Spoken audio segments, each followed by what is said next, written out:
informasi, saya ingin berterima kasih kepada yang terhormat yaitu Ketua Setiama Dr. Pandi Afandi SEMSI dan Kepala Program Studi Manajemen yaitu Pak Triwidodo SEMM.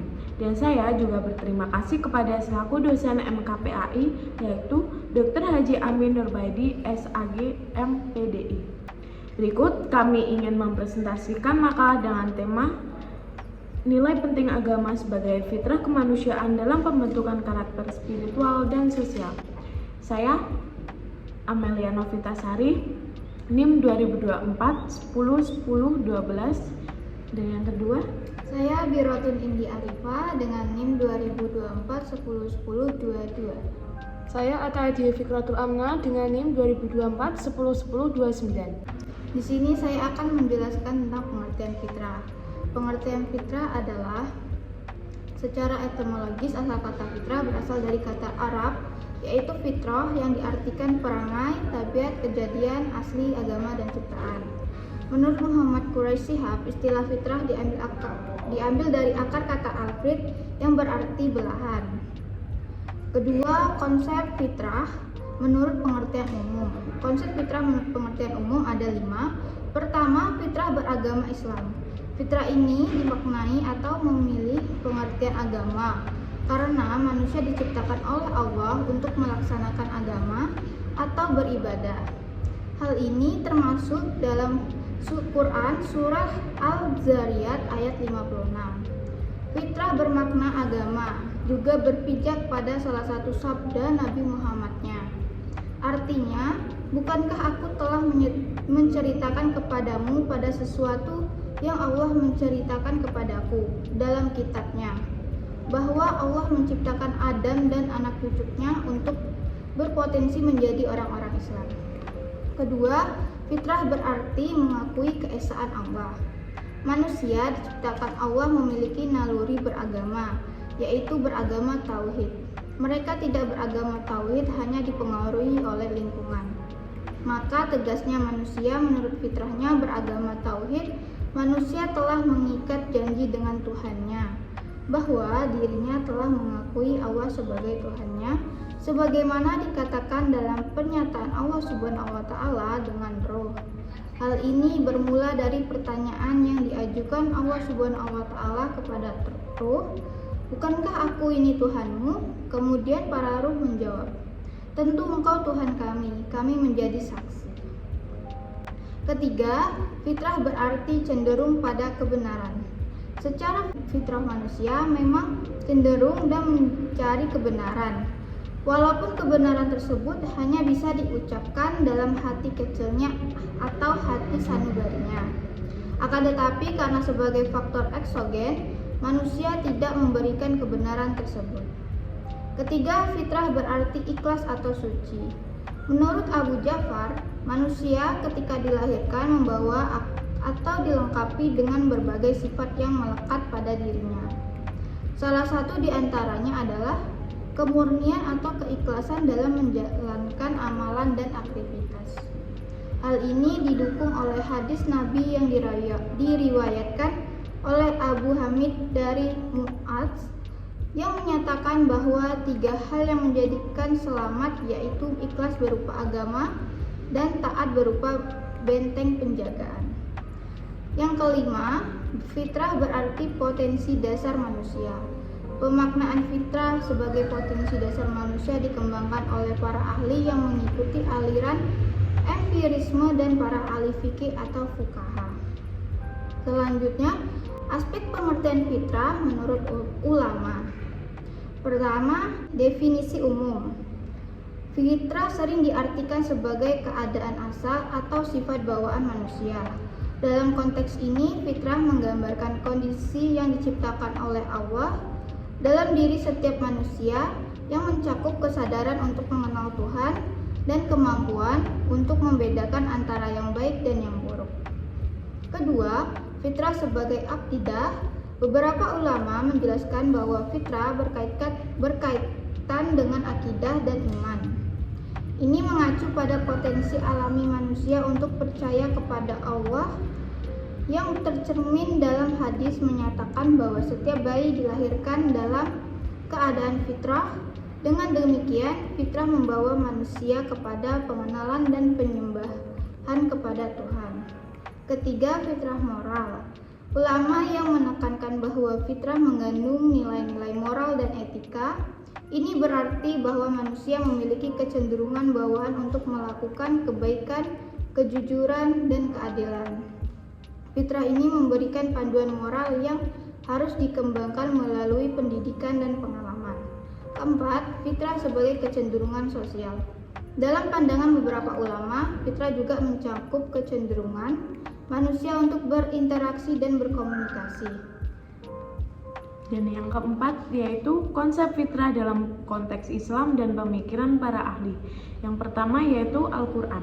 Banyak ayat dalam Al-Quran yang membahas fitrah seperti surat Ar-Rum surat 30 ayat 30. Maka hadapkanlah wajahmu dengan lurus kepada agama Allah. Tetaplah pada fitrah Allah yang telah menciptakan manusia menurut fitrah itu. B. Surat Al-A'raf surat 7 ayat 172 yang artinya, dan ingatlah ketika Tuhanmu mengeluarkan keturunan dari sulbi anak-anak Adam dan Allah mengambil kesaksian terhadap jiwa mereka. Bukankah aku ini Tuhanmu? Mereka menjawab, ya, kami bersaksi. C. Ini menunjukkan bahwa setiap individu memiliki kesadaran bawaan kepada Tuhan. D. Surat Al-Baqarah surat 2 ayat 30. Ingatlah ketika Tuhanmu berfirman kepada para malaikat, sesungguhnya aku hendak menjadikan seseorang khalifah di bumi. E. Fitrah manusia juga mencakup potensi untuk berbuat baik dan memakmurkan bumi. Yang kedua yaitu hadis. Hadis Nabi Muhammad SAW yang menyatakan bahwa setiap bayi dilahirkan dalam keadaan fitrah, yang artinya setiap anak dilahirkan dalam keadaan fitrah, maka orang tualah yang menjadikannya Yahudi. B. Implementasi fitrah dalam pembentukan karakter menurut Imam Al-Ghazali. Imam Al-Ghazali, seorang ulama dalam tradisi Islam, menjelaskan konsep fitrah yang mencakup aspek dan spiritual dalam karya-karyanya. Yang pertama, 1. Fitrah sosial. Kecenderungan pada ketuhanan. Al-Ghazali berpendapat bahwa setiap manusia memiliki naluri untuk mengenali dan menyembah Tuhan. Ini tercermin dalam pernyataan makna hidup dan tujuan spiritual. Manusia diharapkan untuk merenungkan eksistensinya dan hubungan dengan Tuhan yang mendorong pengembangan moralitas dan etika. 2. Fitrah sosial, keterhubungan antar manusia. Al-Ghazali menekankan pentingnya interaksi sosial dan saling membantu sebagai bagian dari fitrah manusia. Manusia diciptakan hidup dalam masyarakat, keadilan, kebaikan, dan ia mengajarkan bahwa fitrah sosial mengharuskan manusia untuk berbuat baik dan menegaskan keadilan. Ini termasuk tanggung jawab terhadap sesama dan lingkungan. Yang ketiga yaitu fitrah spiritual dan sosial dalam pandangan Al-Ghazali. Fitrah spiritual dan sosial dalam pandangan Al-Ghazali saling melengkapi, mewujudkan hubungan yang baik dengan Tuhan, akan berdampak positif pada interaksi sosial, dan sebaliknya, masyarakat yang baik akan memperkuat spiritualitas individu. Implementasi ini penting untuk menciptakan kehidupan yang seimbang dan bermakna. Implementasi fitrah spiritual dan sosial secara umum berfokus pada pengembangan hubungan yang harmonis dengan Tuhan dan sesama manusia, yang pada akhirnya membentuk masyarakat yang lebih baik dan seimbang. C. Peran fitrah dalam pembentukan karakter spiritual dan sosial. Islam mengatakan bahwa lahir di dunia membawa perwatakan yang disebut fitrah. Fitrah ini berisi potensi untuk berkembang. Potensi ini dapat berupa keyakinan beragama, perilaku untuk menjadi baik maupun buruk. Ada 3 aliran yang sering dipergunakan sebagai landasan berpikir, yaitu ketiga aliran itu adalah 1. Teori empirisme, menyatakan bahwa pendidikan mempunyai pengaruh tidak terbatas. 2. Teori nafisme yang dipelopori oleh Arthur Schopenhauer menyatakan bahwa lahir dengan pembawaan baik dan buruk. Perkembangan anak tergantung pada tinggi rendahnya dan jenis bawaan yang dimiliki anak didik. Yang ketiga yaitu teori konvergensi yang dipelopori oleh William Stern. Teori ini merupakan perpaduan antara kedua teori di atas. Teori ini berpendapat bahwa perkembangan jiwa anak tergantung pada dasar dan ajar, atau tergantung pada pembawaan dan pendidikan, di mana keduanya memiliki peran penting dalam kepribadian anak. Tokoh para ahli menurut teori fitrah. Teori fitrah menurut para ahli mencakup pandangan dari berbagai disiplin ilmu, terutama dalam konteks psikologi, filsafat, dan teori. Berikut ini adalah beberapa perspektif pada ahli. Yang pertama yaitu Al-Ghazali. Al-Ghazali menjelaskan bahwa fitrah adalah sifat dasar yang diberikan Allah Subhanahu wa Ta'ala kepada manusia, mencakup naluri untuk mengenali dan melakukan kebaikan. Ia menekankan pentingnya pendidikan untuk mengembangkan fitrah ini agar tidak terpengaruh oleh lingkungan yang negatif. Yang kedua yaitu Ibnu Taimiyah. Ibnu Taimiyah berpendapat bahwa manusia mencakup kesadaran innat bawaan tentang Tuhan untuk kemampuan untuk membedakan antara baik dan buruk. Menurut para ahli, untuk mengembangkan fitrah kepada fitrah asli mereka. 3. Sigmund Freud. Freud meskipun tidak berbicara langsung tentang fitrah, dalam konteks Islam mengembangkan teori tentang naluri dasar atau ID yang mencakup dorongan seksual dan agresi. Ia menunjukkan bahwa ketegangan antara naluri ini memiliki norma dan perilaku yang strategis. D. Pola pembentukan spiritual dan sosial fitrah menunjukkan pada sifat atau keadaan asal manusia yang murni, biasanya terkait dengan naluri dan potensi baik yang dimiliki setiap individu, dan beberapa penyebab dalam membentuk fitrah di antara lain: 1. Aspek genetik, faktor keturunan yang mempengaruhi sifat dan karakter dasar seseorang. 2. Aspek lingkungan, pengaruh lingkungan sosial dan budaya yang membentuk nilai dan perilaku. 3. Aspek pendidikan, proses belajar yang membentuk pemahaman dan sikap seseorang. 4. Aspek pengalaman hidup, pengalaman pribadi yang membentuk pandangan dan reaksi seseorang terhadap dunia.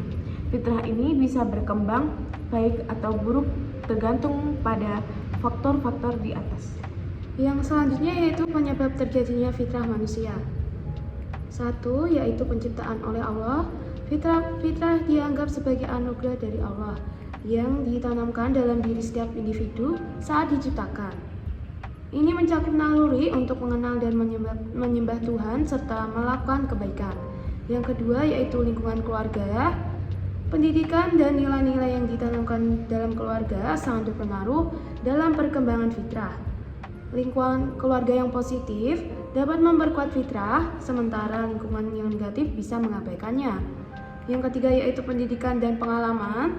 Proses pendidikan formal dan informal serta pengalaman hidup memainkan peran penting dalam pembentukan dan pengembangan fitrah. Pendidikan agama misalnya membantu individu untuk memahami dan mengamalkan nilai-nilai fitrah. Yang keempat yaitu budaya dan masyarakat. Budaya dan norma masyarakat juga dapat mempengaruhi bagaimana fitrah diekspresikan. Yang kelima yaitu pengaruh sosial. Selanjutnya yaitu peran dan fungsi pola pembentukan spiritual dan sosial. Secara sistematis, pendapat para ahli menyatakan bahwa berpikir dapat dikelompokkan menjadi dua eksistensi, yaitu 1. Berpikir adalah aktivitas subjek yang berpikir aktif.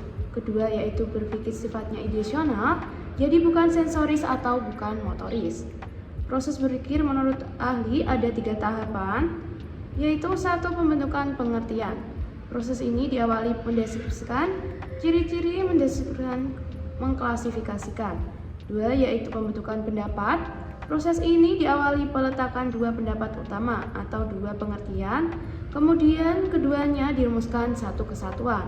Yang ketiga yaitu pembentukan keputusan adalah suatu penarikan kesimpulan yang merupakan pernyataan keputusan.